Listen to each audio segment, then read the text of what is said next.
Oye, bien, pues ya está acá con nosotros el maestro Iván Martínez Azueta, como todos los viernes. Iván, ¿cómo estás? ¿Qué tal, Jorge Villa? Pues un gusto, como siempre, estar aquí en su programa. Oye, Iván, pues comentándote sobre, hiciste una publicación en redes sociales de lo que se hubiera significado Constellation Brands en comparación con esta gigaplanta de Tesla en cuanto al tema del agua. A ver si nos puedes platicar un poco de lo que publicaste y ya nos metemos al tema que traes, que es muy interesante sobre la ley minera. Sí, sí, Jorge. Lo que publiqué es una comparación del consumo de agua que pretendía hacer la cervecera Constellation Brands aquí con su proyecto en Baja California, Mexicali, y lo que pretende consumir la planta de Tesla en Santa Catarina, en la zona metropolitana de Monterrey, Nuevo León, porque sin duda el tema del agua fue a debate público, ¿no? Sobre todo con la declaración de López Obrador de que no que buscaba otras alternativas a Monterrey porque ahí hay crisis del agua, hay escasez del agua, entonces generó ahí todo un debate mediático. Entonces, esta planta de Tesla requeriría casi 3 millones de metros cúbicos de agua. Y esto es congruente porque dicen que van a fabricar su meta es fabricar hasta 1 millón de vehículos al año y por cada vehículo requieren 3 metros cúbicos de agua. Y es congruente con lo que se fabrica en la de Austin, porque en Austin fabrican la mitad de casi 500,000 autos al año y requieren 1.4 millones de metros cúbicos. Entonces, más o menos las cifras cuadran.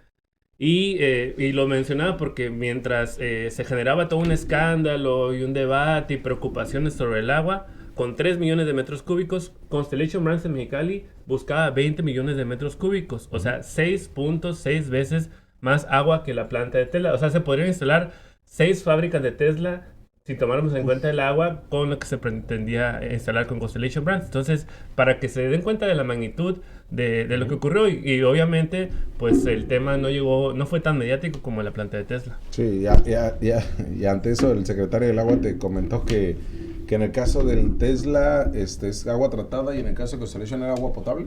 En el caso de Constellation originalmente era agua de pozo, de hecho. Cuando no pudieron se canceló el acueducto Villahermosa-Mexicali, optaron por obtener agua potable de la red de CESPEM, ¿no? A través de la cesión de derechos de riego. Pero yo la verdad no dudo, ya instalada la planta de Tesla en Monterrey, pues seguramente puede llegar a acuerdos con el organismo operador que es estatal. Sí. Ahí no incide la federación, es como si fuera CESPEM. Allá hay un solo organismo operador que se encarga del agua de todo el estado, porque finalmente es la zona metropolitana de Monterrey donde se concentra, pero eso está a cargo de Samuel García. Entonces, aunque supongo que haya llegado a algún acuerdo de palabra, como fue también el acuerdo de palabra con Constellation Brands, muchas cosas que han ocurrido, López Obrador llegó a ese acuerdo, pero al final de cuentas, ya en terreno, la administración del agua y la conexión de muchas industrias la opera el organismo operador de Nuevo León, aunque hay plantas que tienen su propio pozo. Ahí sí, si le dieran una concesión de pozo, pero bueno, se contradeciría con el tema del agua tratada, pero la verdad yo creo que instalada va a optar agua de lo que donde quiera, ¿no? Sí, incluso hubo esquemas aquí cuando vino con el tema de Constellation Brands que buscaban una triangulación del agua, ¿no? O sea, recordarás que del agua a nivel agua federal, que bueno, el agua de los pozos, todo esto, o que era de los que se compró con los derechos de agua, se buscaba hacer un esquema en el cual pasara la CESPEM y la CESPEM le triangulara el agua para así utilizar otro tipo de agua, ¿no? Y en caso de que hubiera una emergencia, no tener que reducir sus niveles. Entonces, muy sencillo, podrían hacer exactamente lo mismo, como dices. Sí, sí, totalmente. Siempre hay estos esquemas vinculados a los bancos de agua, a los mecanismos de traspaso de concesiones, de transformación de uso de suelo, de uso de agua a través del organismo operador, que es lo que ocurre aquí. Digamos que al no haber disponibilidad de agua, no haber volúmenes para nuevas concesiones, se obtienen agua de las concesiones agrícolas, se pasan al organismo operador y el organismo operador ya se convierte en una caja negra porque no sabemos hacia dónde va el agua, pero normalmente va para estos proyectos. Entonces son todos estos mecanismos que son legales, pero que tuercen las leyes a modo, o bueno, hay cuestionamientos, hay lagunas, digamos, pero las tuercen para que al final de cuentas, en zonas con estrés hídrico, proyectos de este tipo obtengan agua. Pues bueno, ahí está este tema que queríamos resaltarlo a partir de una publicación que hizo Iván. Y bueno, nos comentabas la ley minera, lo que significa, Iván, ya estudiaste la ley, nos comentabas, tienes un análisis. Sí, sí, Jorge. En realidad lo que analicé, bueno, es una propuesta, es una iniciativa de reforma de varias leyes secundarias en materia vinculada a la minería. Está la ley minera, por un lado, la ley de aguas nacionales, la LEGEPA, y básicamente es una propuesta del Ejecutivo Federal de Andrés Manuel López Obrador. Sin embargo, es una propuesta que recoge, digamos, las propuestas que han hecho un conjunto de organizaciones, incluso una coalición que se llama Cambiémosla Ya, referente a la ley minera, en el que hay comunidades afectadas por la minería, organizaciones sociales, investigadores, activistas, y que plantea cambiar totalmente el modelo de explotación minera que está presente en el país. Y me parece, antes de explicar un poco los detalles, porque incluso creo que es bastante amplio y que valdría la pena más de un programa hacer el análisis, pero para mi ver es una de las reformas más importantes que ha propuesto López Obrador. Falta ver que se apruebe como tal. No requieren mayoría calificada porque son leyes secundarias. Sí. Entonces es probable, pero las mineras son muy poderosas y tienen también sus cabildeos y sus formas de presión también, supuesto, con el tema del TEMEC y otros, ¿no? Pero bueno, básicamente a grandes rasgos los puntos más importantes de estas reformas es que se elimina la preferencia de la minería por sobre otras actividades. Si bien se mantiene la utilidad pública, ya no, por ejemplo, si hay un terreno donde está agrícola, con la ley actual, si se comprueban y se da una concesión ahí, tiene preferencia la minería por sobre la agricultura. En este caso se elimina la preferencia, se reduce el tiempo de concesión de 50 años, prorrogables hasta por 100 años, por un periodo igual, a 30 años. O sea, son 15 años originales del término de la concesión y se prorroga hasta 30 años.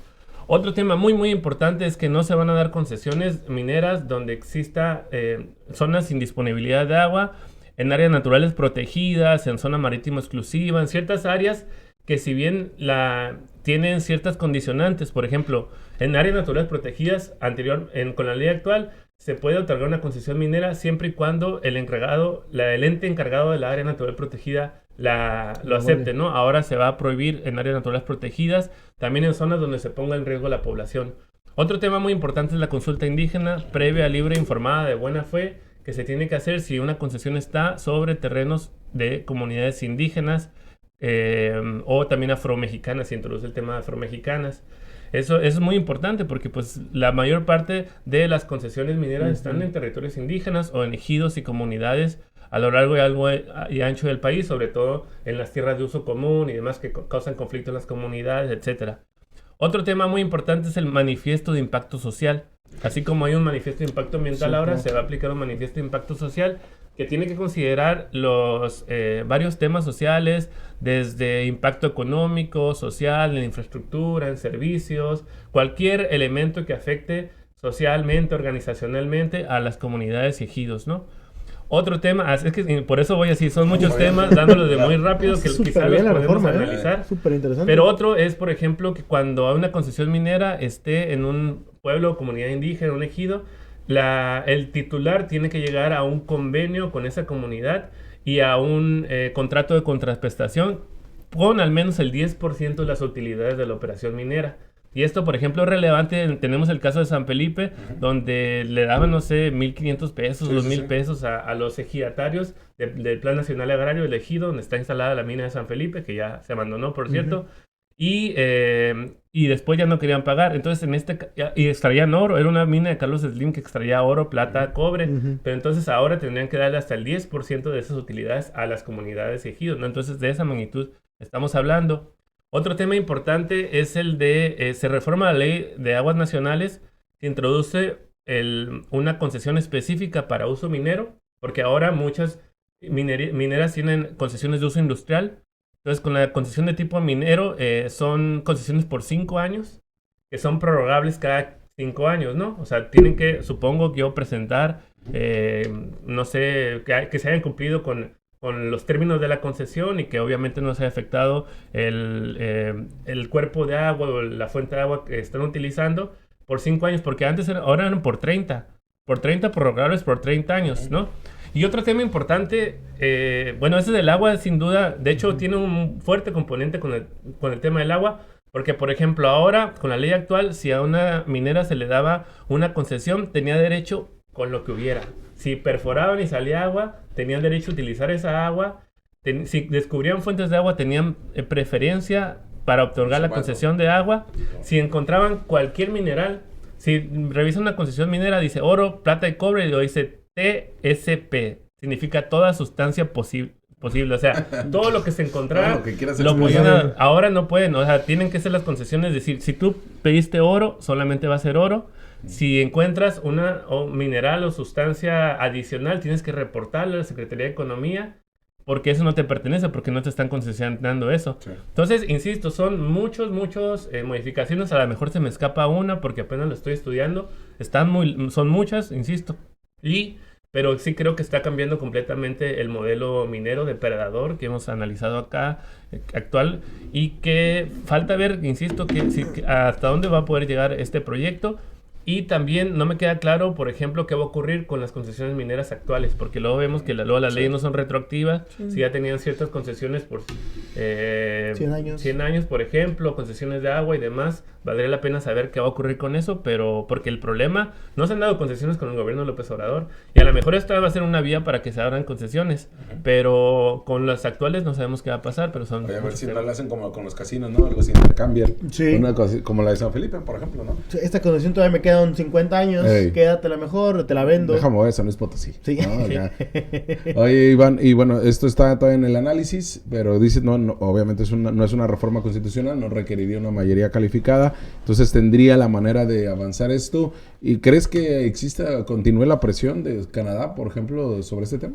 De Canadá y de Estados Unidos, sin duda, ¿no? Por ejemplo, si se aprueba y se afecta las concesiones vigentes de las empresas de ambos países, que son, valga decir, son parte del TEMEC, ¿no? Tienen estos mecanismos de controversias jurídicas respecto a la operación de empresas extranjeras en sus países, que yo no creo que haya muchas empresas mexicanas en Canadá o en Estados Unidos, pero son aplicadas hacia México. Todas esas disposiciones están para México y sí, sin duda, la mayor parte de las mineras son canadienses, ¿no? Aunque hay 3 grandes mineras mexicanas, ¿no? Que son la Grupo Frisco, Peñoles y Grupo México, que es parte de los hombres más ricos, de las familias más ricas del país, que sin duda también ahí va.